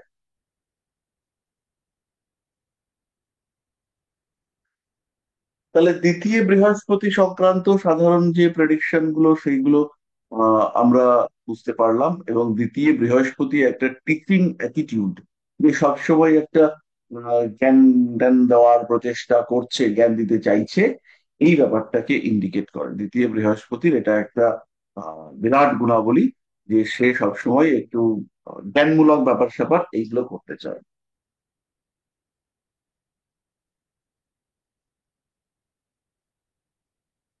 তো এই হলো মোটামুটি দ্বিতীয় বৃহস্পতির ইম্প্যাক্ট বা রেজাল্ট।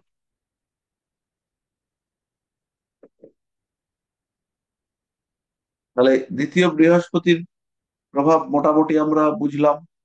এর পরের পয়েন্টে আমরা চলে আসব, সেটা হচ্ছে ষষ্ঠে মঙ্গল।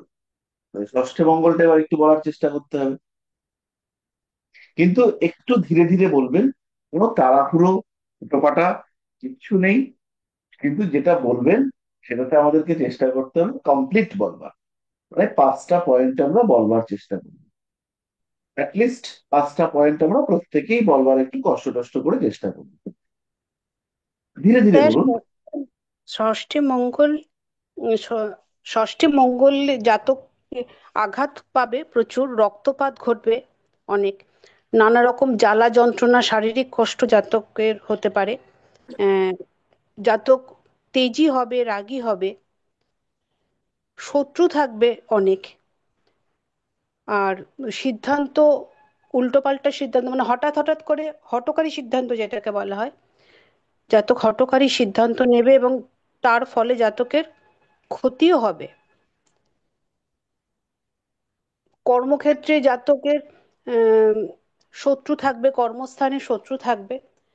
আর জাতক সেই ধরনের কর্ম করবে যেখানে মানে অস্ত্র শস্ত্র জাতীয়, মানে সৈনিকের কাজকর্ম, কিংবা পুলিশের চাকরি, এই ধরনের কাজ জাতক করতে পারে। মোট কথা জাতকের মধ্যে ভয় কম থাকবে। বলবো আমিও।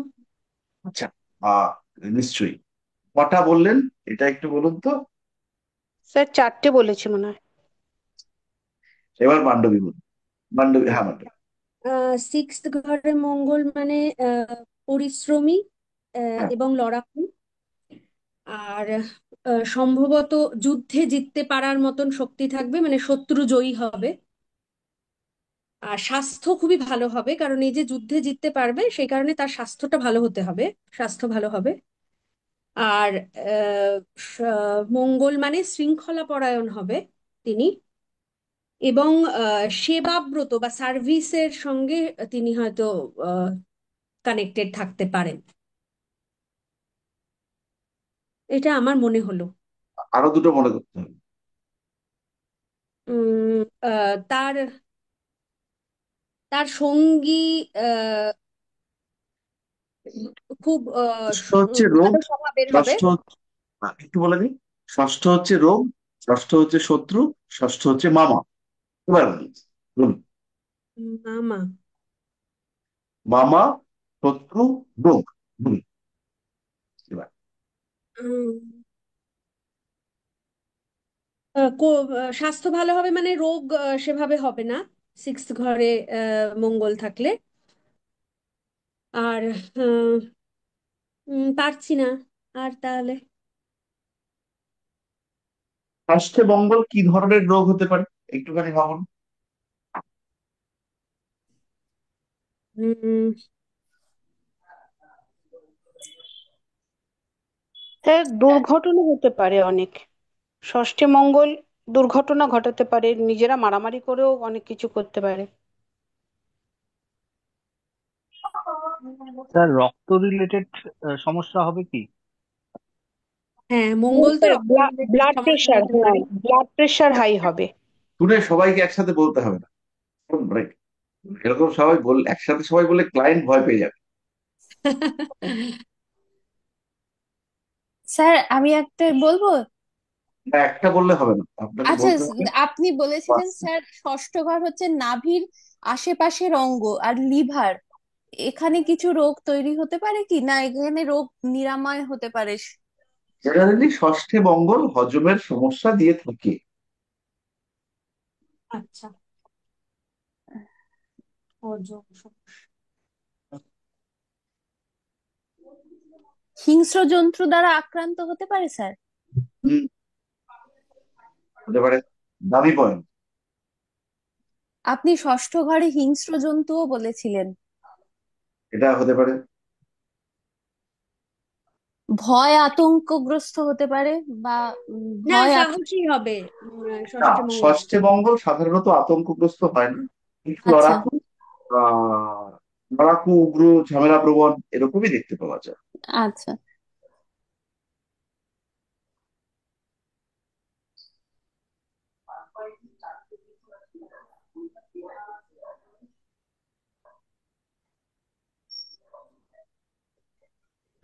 মোটামুটি ভালো হয়েছে, বেশ সুন্দর, সবাই মিলে সম্মিলিত প্রয়াসে।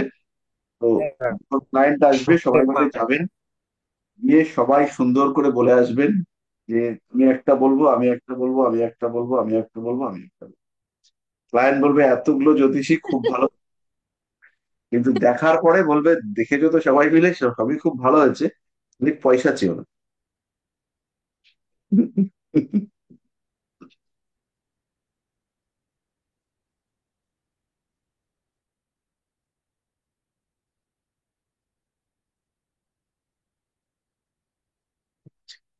এবার হচ্ছে গিয়ে আমাদেরকে বলতে হবে সপ্তমে রাহু নিয়ে।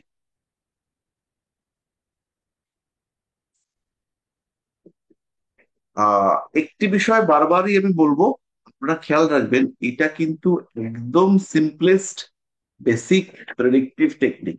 এইভাবে প্রেডিকশন হবে না, কিন্তু প্রেডিকশনের গোড়া, প্রেডিকশনের বেস, সেটা হচ্ছে এইটা। তো সেইটা আমরা শিখছি, আমরা কিন্তু বিচারের কোনো গভীর পর্যায়ে যাইনি। এবার সপ্তমে রাহু। আচ্ছা, কারা কারা একদম বলেননি? 22 জন আছেন, দেখি।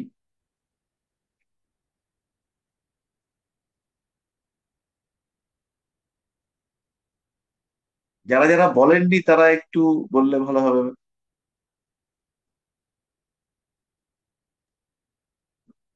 স্যার বলবো, দুটো থেকে বলতে পারবো। হুম, বলুন।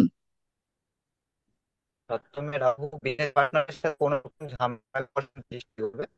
প্রথমে রাহু থাকে বিয়ের ক্ষেত্রে অনিশ্চিত হতে হবে, কারণ বিয়ে তারিখ হয়ে যেতে পারে বা হুট করে হয়ে যাওয়ার মতো সম্ভাবনা থাকে।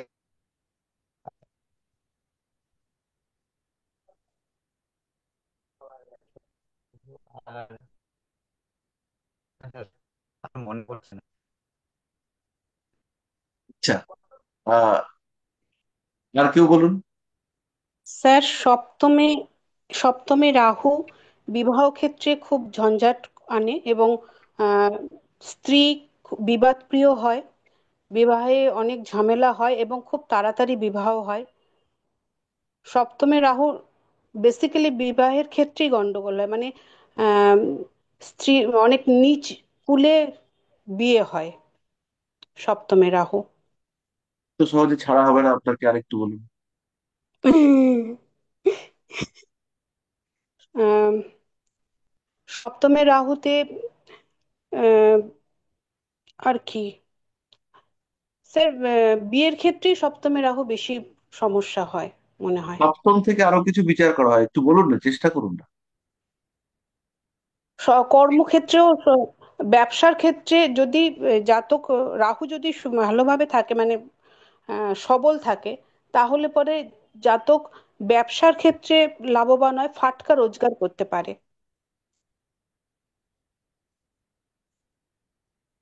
আর আর কেউ কিছু একটু বলুন। স্যার বলবো? হুম। স্যার বলছিলাম সপ্তম ভাব হচ্ছে লাইফ পার্টনারের বা পার্টনারশিপের ভাব। তো রাহু থাকলে আহ হয়তো বিয়েটা অন্য ধর্মের লোকের সঙ্গে মানে পার্টনারের সঙ্গে হতে পারে। এক, দুই নম্বর হচ্ছে ব্যবসার পার্ট সপ্তম ভাব থেকে দেখা হয়। তো রাহু থাকলে হঠাৎ আহ, মানে লাভ প্রাপ্তি বা অর্থ প্রাপ্তি এরকম কিছু হতে পারে।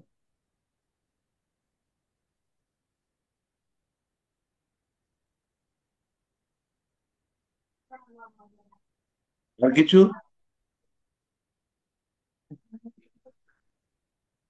খনার একটা বচন আছে যে কি সপ্তমে রাহু পরের ধনে বাঁধে সেতু, এরকম কিছু, বা এই, লগ্নে কেতু। লগ্নে থাকে গলা কাটা, সাথে চলে শতেক বেটা। আর লগ্নে যদি থাকে কেতু, পরের ধনে বাঁধে সেতু। মানে এটা ভালো কথা নয়, এইটা যে বলেছে এটা মোটেও ভালো কথা নয়। আমরা ভাবি যে এটা খুব ভালো কথা, কিন্তু বেসিক্যালি এটা ভালো কথা নয়।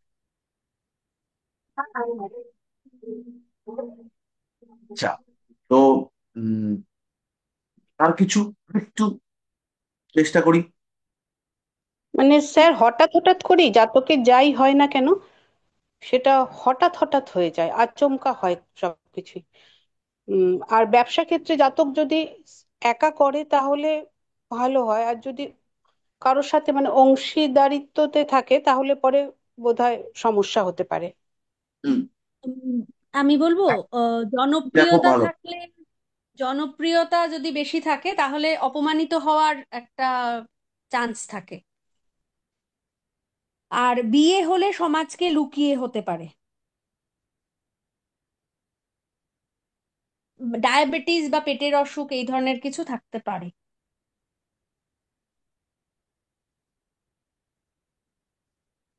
হুম।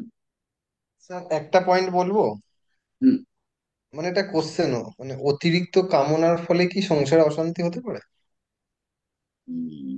একা রাহু অতিরিক্ত কামনা দেয় না, তবে পার্টনারদের থেকে একটা বিট্রেড হওয়ার টেন্ডেন্সি সেটা আসতে পারে। মানে পার্টনারদের থেকে বিট্রে হচ্ছে, সেই ব্যাপারটা সপ্তমে রাহু করতে পারে। এবার জল তত্ত্বেও আছে।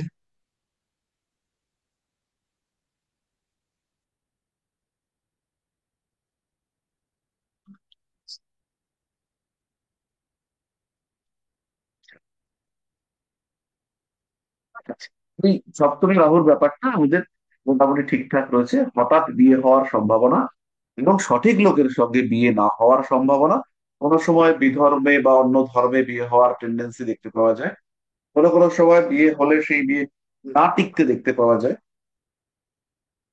ব্যবসায় প্রতারিত হওয়ার সম্ভাবনা, পার্টনারশিপের ক্ষেত্রে অশান্তি অস্বস্তি এগুলো দেখতে পাওয়া যায়। পার্টনারের মাধ্যমে পার্টনারের সাথে গন্ডগোল, পার্টনারের অসুস্থতা এগুলো দেখতে পাওয়া যায়। কোনো কোনো সময় স্ত্রী এত ভুগতে থাকেন, শারীরিক দিক থেকে এত দুর্বল হয়ে থাকেন যে স্ত্রীকে নিয়ে প্রচুর কষ্টপ্রাপ্ত হতে হয়। এইটা রয়েছে। আর সপ্তম ভাব ইন্ডিকেট করে আমাদের ইন্টারনাল জেনিটাল অর্গানস, অর্থাৎ আভ্যন্তরীণ জনন অঙ্গ। সেই ক্ষেত্রে মেয়েদের কিছু মেনস্ট্রুয়াল সাইকেলে প্রবলেম হওয়ার সম্ভাবনা, সন্তান প্রাপ্তির ক্ষেত্রে বাধা। সপ্তম ভাব নির্দেশ করে দ্বিতীয় সন্তান, সেই ক্ষেত্রে দ্বিতীয় সন্তানের শরীর স্বাস্থ্য নিয়ে দুশ্চিন্তা, এই বিষয়গুলো সৃষ্টি হতে পারে। আর তার সঙ্গে মেইনলি 7 নম্বর ঘরকে আমরা দেখব স্ত্রী, পার্টনারশিপ, বিজনেস, ডিলিংস, এই বিষয়গুলো। এবং সপ্তম ভাব যদি পীড়িত হয়, যদি সপ্তম ভাব পীড়িত হয়, সেই ক্ষেত্রে আমাদের পেছনে চক্রান্ত হওয়ার একটা টেন্ডেন্সি এটা দেখতে পাওয়া যায়। একটু যদি আমরা ডিপ থটে যাই, তাহলে লগ্ন যেমন আমাদের আত্মার সঙ্গে সম্পর্কিত বিষয়গুলো, আমার অধিকারস্থ বিষয়গুলোকে নির্দেশ করে, তেমনি সপ্তম ভাব হচ্ছে গিয়ে আমার অধিকারের বাইরের দুনিয়াটাকে নির্দেশ করে। ফলে সপ্তম ভাব যদি পীড়িত হয়, সেই ক্ষেত্রে এই মানুষটার সঙ্গে এক্সটার্নাল এলিমেন্টসদের যে ইন্টারাকশন, সেইটা ডিস্টার্ব হতে, ড্যামেজ হতে দেখতে পাওয়া যায়। অর্থাৎ একটা কথা বলে না, আপনি সবার জন্য করছেন কিন্তু লোক খালি খালি আওয়াজ করছে, যা করছেন সেটা হওয়ার পরেই মনে হচ্ছে এ বাবা এ কি হলো। এই যে খারাপ বিষয়গুলো, নেগেটিভিটি, সেইগুলো হচ্ছে এখান থেকে বাড়তে দেখতে পাওয়া যায়।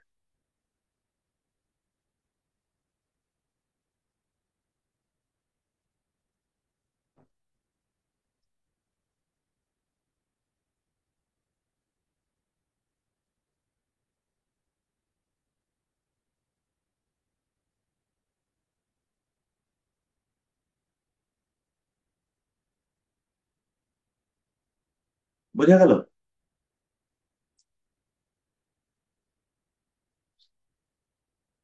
মোটামুটি বোঝা গেল।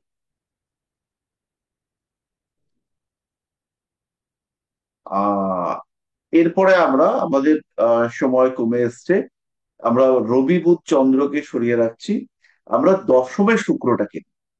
এবার দশমে শুক্র এটাকে নিয়ে আমাদেরকে যিনি বলবেন তার 5টা বলার চেষ্টা করতে হবে।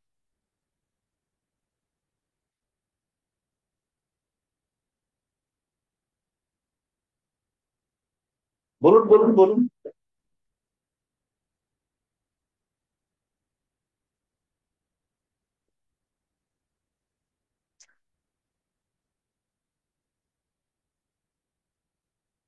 দশমের শুক্রকে নিয়ে 5টা পয়েন্ট।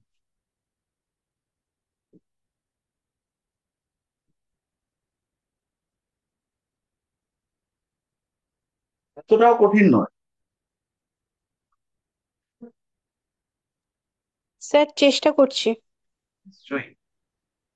উম, জাতক অল্প পরিশ্রম করেই সাফল্য পেতে পারে, বন্ধুদের দ্বারা লাভবান হতে পারে,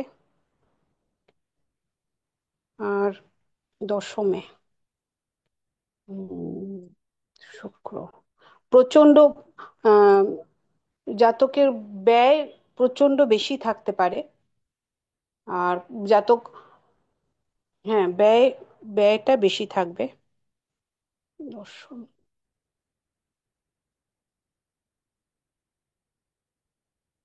আর কি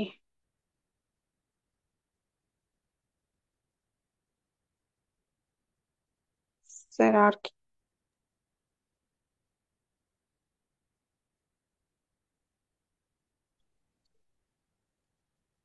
কিরা একটু বলুন। এখানে একটা গন্ডগোল আছে, সেটা হচ্ছে বন্ধুদের ব্যাপারটা দশম ভাব থেকে, এটা একটু গন্ডগোল। বন্ধু হচ্ছে চতুর্থ ভাব। হ্যাঁ, আচ্ছা, বাকিরা একটু চেষ্টা করুন। আমাকে স্যার হুম। বলবো? এই কৃষিকা। কি বলবো, হ্যাঁ স্যার, কি বলবো?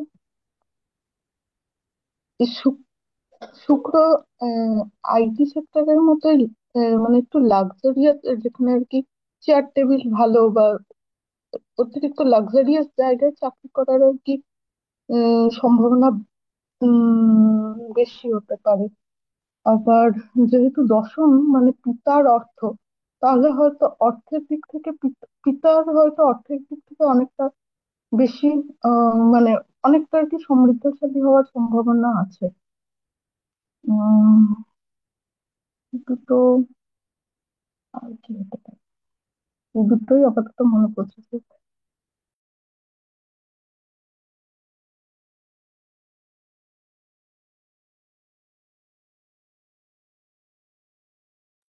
রিঙ্কু বলুন। হ্যাঁ স্যার।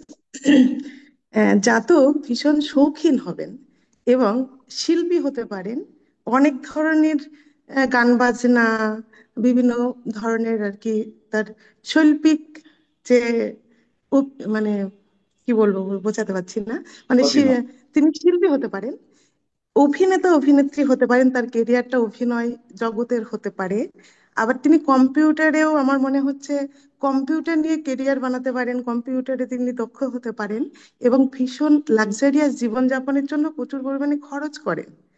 আর আমার মনে হচ্ছে ইনি ভীষণ আরামপ্রিয়, আহ আরামপ্রিয় ধরনের হবেন। আহ আর তো মনে হচ্ছে না স্যার।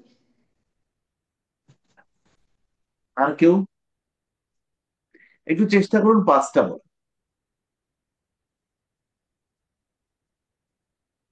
চেষ্টা করতে হবে স্যার মানে। একটু চেষ্টা করবো। নিশ্চয়ই। স্যার বলছিলাম জাতক ধনশালী হবে। হুম। দশম ভাব থেকে আমরা কর্মক্ষেত্র বিচার করি, তো কর্মক্ষেত্র ওনার লাক্সারিয়াস কর্মক্ষেত্র হবে। একদম। আহ, যেই কর্মই করুক না কেন সেই কর্মে উচ্চ পদ লাভ করতে পারে। হুম। আহ,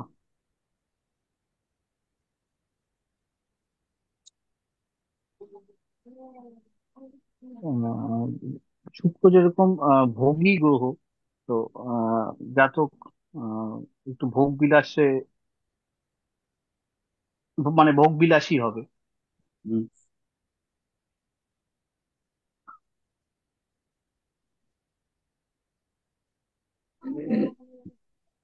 পৈতৃক সম্পত্তি হয়তো পেতে পারে।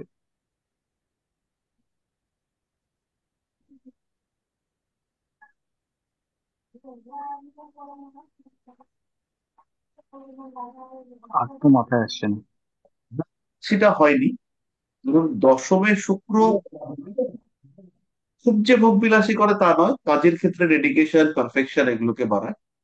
বাকি প্রত্যেকটা মিলেছে, ভদ্রলোক ওরকমই।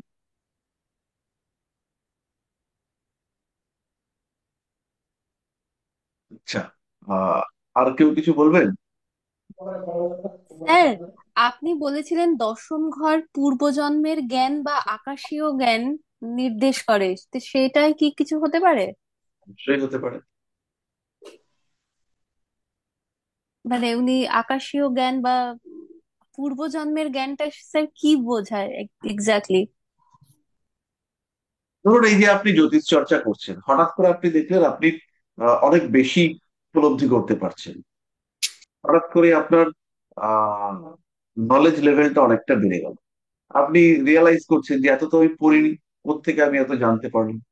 তো এরকম বিষয়গুলো হচ্ছে গিয়ে পূর্বজন্মের জ্ঞান হিসেবে ট্রিটেড হয়। তো এই মুহূর্তে আমি আপনাদেরকে পড়াচ্ছি, আমার অ্যাস্ট্রোলজিক্যাল কোয়ালিফিকেশন বিশাল বেশি। বিশাল বেশি মানে আচ্ছা আচ্ছা লোকের থেকে অনেক বেশি। কারণ আমি রিসেন্ট একটা ডিগ্রি করেছি, যে ডিগ্রিটা সাধারণত আমাদের আশেপাশের যে সমস্ত ইনস্টিটিউট গুলো রয়েছে তাদের মাথাদের নেই। কিন্তু এর আগে যখন আমি অ্যাস্ট্রোলজি পড়াতাম, তখন আমার সার্টিফিকেশন ছিল খুবই অল্প সময়ের। আমি জ্যোতিষটা পড়বার আগে খুবই অল্প সময় পড়াশোনা করেছি। তো এর ফলে তোমাকে বারবারই বলা হয়েছে যে তুমি এটা এর থেকেই শেখা ছিল। তো এটা তোমার পূর্বজন্মের অভিজ্ঞতা লব্ধ ফল। ধরুন আমি আবার পরের জন্মে কি জ্যোতিষ চর্চা শুরু করলাম, তো সেটা তো আমার অভিজ্ঞতা লব্ধ ফল হবে, তাই না? এইরকম হচ্ছে কি ব্যাপারটা।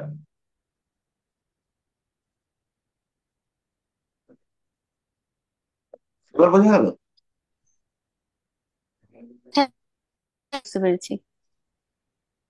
তা তো আকাশীয় জ্ঞানটা কি স্যার?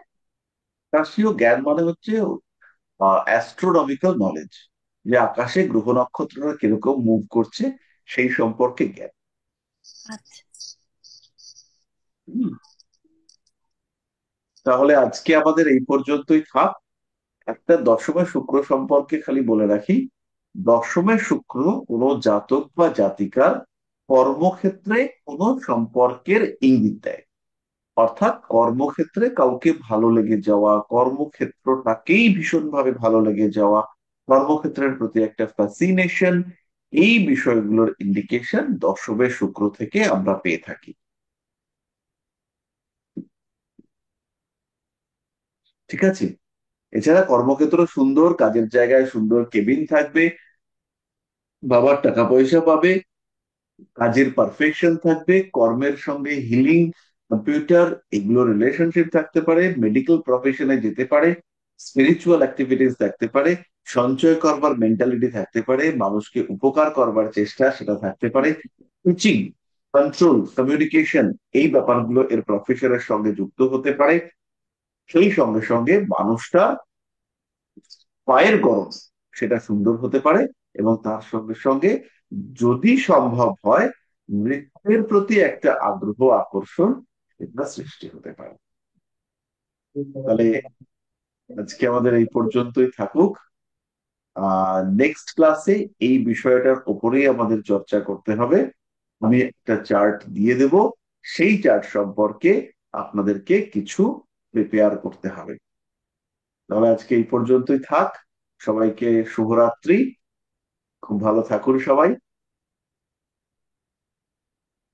আর খুব মজায় থাকুন।